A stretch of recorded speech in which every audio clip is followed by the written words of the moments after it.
유다인들의 축제 때가 되어 예수님께서 예루살렘에 올라가셨다.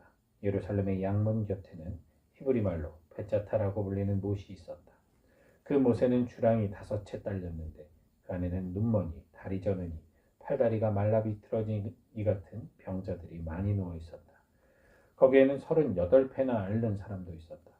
예수님께서 그가 누워있는 것을 보시고 또 이미 오래 그렇게 지낸다는 것을 아시고는 건강해지고 싶으냐 하고 그에게 물으셨다. 그 병자가 예수님께 대답하였다. 선생님, 물이 출렁거릴 때에 저를 못 속에 넣어줄 사람이 없습니다. 그래서 제가 가는 동안에 다른 이가 저보다 먼저 내려갑니다. 예수님께서 그에게 말씀하셨다. 일어나 네 들것을 들고 걸어가거라.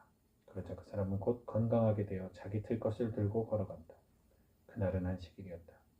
그래서 유다인들이 병이 나은 그 사람에게 오늘은 안식일이요 들것을 들고 다니는 것은 합당하지가 않소 하고 말하였다.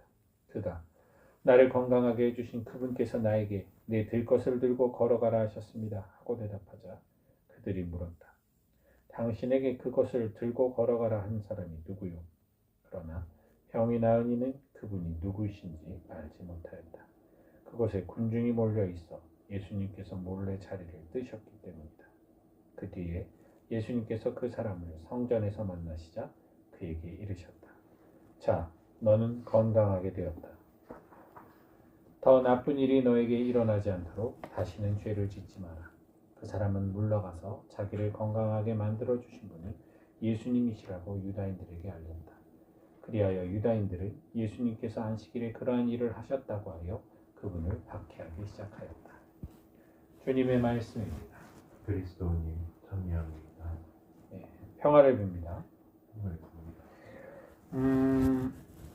이 38패나 앓는 사람 같은 경우는 뭐 예수님 나이보다도 더 오래됐죠. 예수님 태어나기 전부터 이 병을 앓았던 사람이에요. 그러니까 이 사람이 태생으로 앓았던 게 아니라 나이 살다가 이 병이 생긴 거니까 이 사람은 나이가 꽤 많은 거죠. 그 당시 평균 연령을 감안했을 때 노인이나 다름없는 사람이에요. 가뜩이나 이 병 때문에 아무것도 할 수 없는데 더더군다나 나이까지 들어서 정말 서러웠겠죠. 그러나 그 누구도 이 사람을 돕지 않습니다. 왜? 거기 있는 사람들 대부분이 다 비슷한 처지였으니까요. 자신들이 구원받아야 되는 상황이었기 때문에 서로 경쟁적으로 저 연못에 가고 싶었을 겁니다. 중요한 것은 그 연못이 그냥 연못이 아니에요. 초자연적인 현상이 일어나는 연못이었죠. 갑자기 출렁출렁 거리는 거죠. 이제 천사가 이렇게 만져가지고 물을 출렁이게 해서 그때 딱 들어가면은 몸이 낫는다는 뭐 그런 뭐 루르드의 물도 그렇고 반내 성모 발현 성지의 물도 그렇죠. 그걸 마셔가지고 치유받는 사람들도 많아요. 저희 외할머니 할아버지도 예전에 성지순례 가셔서 거기서 물을 진짜 많이 떠오셨어요. 그 기적수를 그렇게 많이 드셨는데 뭐 그 기적수를 드셔서 건강을 하셨던 건지 뭐 그런 거는 잘 모르겠지만 플라시보 효과는 있었던 것 같아요. 저한테도 배 아프다 그러면 그 기적수를 먹이시고 머리가 아프다 해도 기적수를 먹이시고 하셨던 기억이 나는데 어쨌든 이 초자연적인 현상에 사람들은 기대고 그것만을 바라보고 있었죠. 물이 출렁거리기만을. 그리고 누구보다 먼저 자신이 거기에 뛰어들어야만 하는 거죠. 그래야지 나음을 받으니까. 얼마나 서로가 서로에게 경쟁 대상이었겠어요.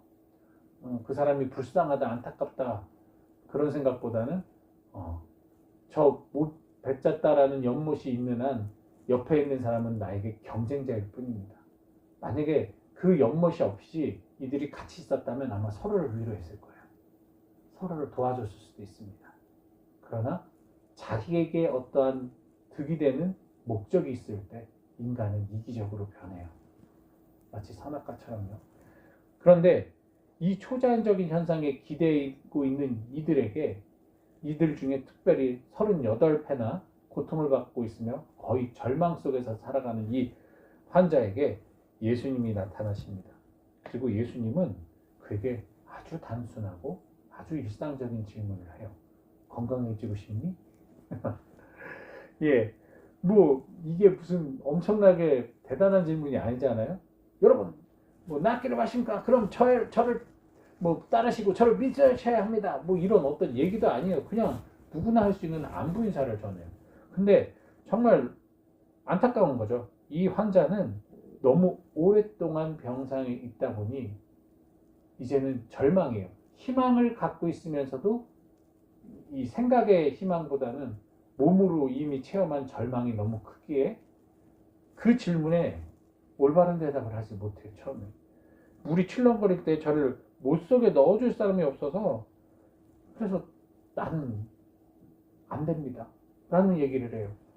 낫고 싶냐고, 건강해지고 싶냐는 질문에 건강해지고 싶어요 라고 대답하는 게 자연스러운 응답임에도 불구하고 이 사람은 이 고통 속에서 참 많은 생각과 고민을 했을 거예요. 그러니 하느님의 어떤 질문에 올바른 응답을 하지 못하는 거죠.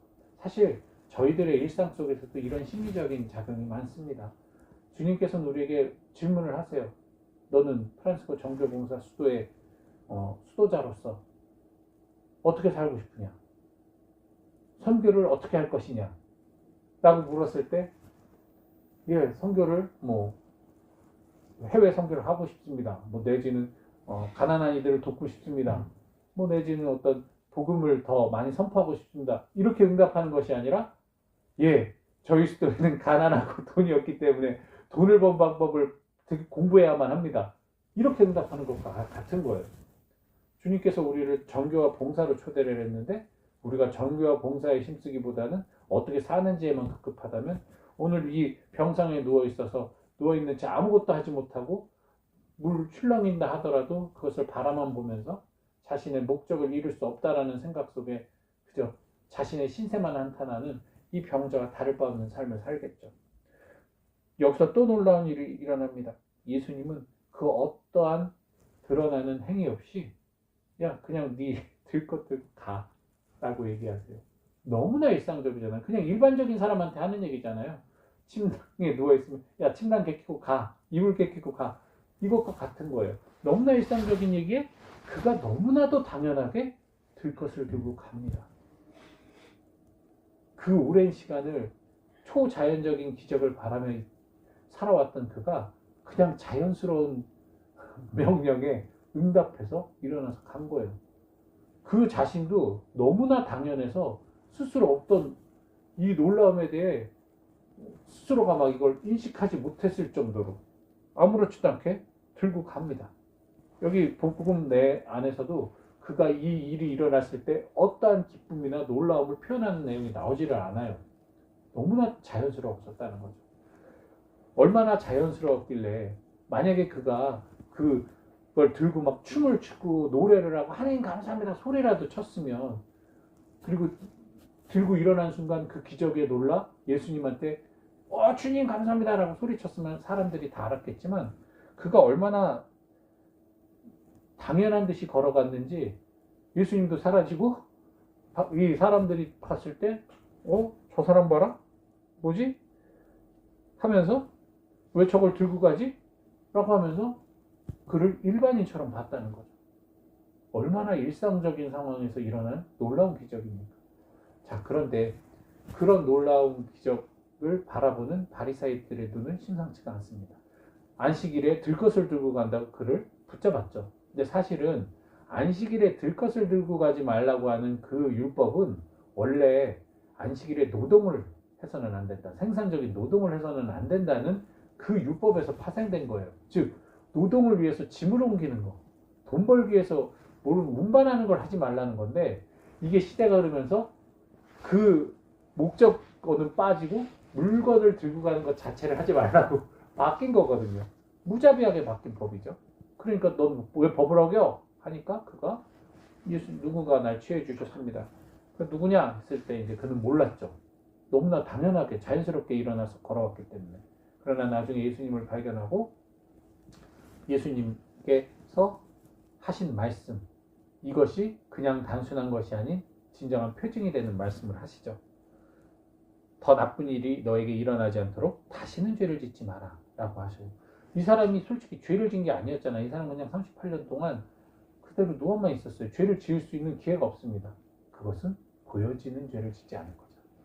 보여지지 않는 곳에서 이 사람은 얼마나 하나님을 원망하고 얼마나 자신의 처지를 비관하면서 고통 속에 살면서도 스스로 무언가를 하려는 의지조차 없이 그저 누군가가 자기를 도와주지 않으면 안 되는 의존 속에서 남을 원망하면서 고통 중에 하루하루를 지내왔던 그 시간들, 그것이 어찌 보면 죄죠. 하느님이 원하는 모습이 아니잖아요. 사실 죄는 어떤 보여지는 나쁜 짓이 아니라 하느님에게서 멀어지는 모든 것들입니다.